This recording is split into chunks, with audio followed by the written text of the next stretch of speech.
Wanangu, na ushauri hapa mdogo tu, naombeni mnisikilize. Sasa hapa nataka niwashauri wanawake.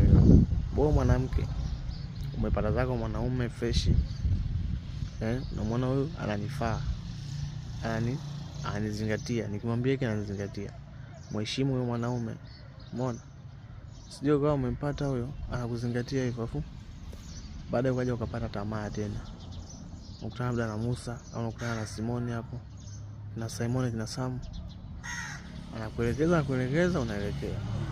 Sasa unaanza kupiga huko na huko. Poa. Siku kwa siku kuja kujulikana na huyo mwanaume, hawezi kaendelea na wewe, na hata kama akiendelea na wewe atakuwa anasema kwamba mbona ulinifanyia hiki na hiki, au anaweza kuwa anakufanyia kosa makusudi afanya, mbona ulifanya hivi, ulikuwa kama unafanya vitu ambavyo sio vizuri. Kwa hiyo mwanamke ukiona umepata mwanaume wako katulia fresh, anakuhudumia, ukimwambia mambo fulani anakuzingatia, mheshimu. Yaani hata kama kipato chake ni kidogo, ukamwomba buku kakupa, ukamwomba jelo kakupa, ukamwomba 10,000 ukamwambia sina, nisubirie kesho ikafika kakupa.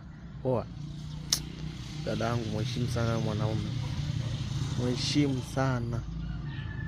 Maana ni hujui mtu anapambana kiasi gani huko anapoenda. Hujui harakati zake zikoje huko mitaani.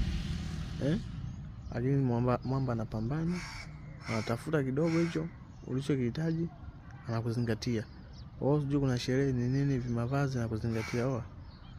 Heshimu sana, achana na tamaa mbaya. Unaambiwa mtaka vyote kwa pupa ukosa vyote.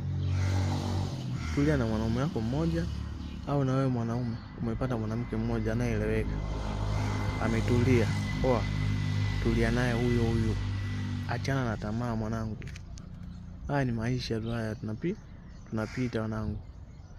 Kwa hiyo ndio hivyo, yani zingatieni hayo wanangu. Yaani jifunze kutulia na mtu mmoja. Alafu jifunze kusali.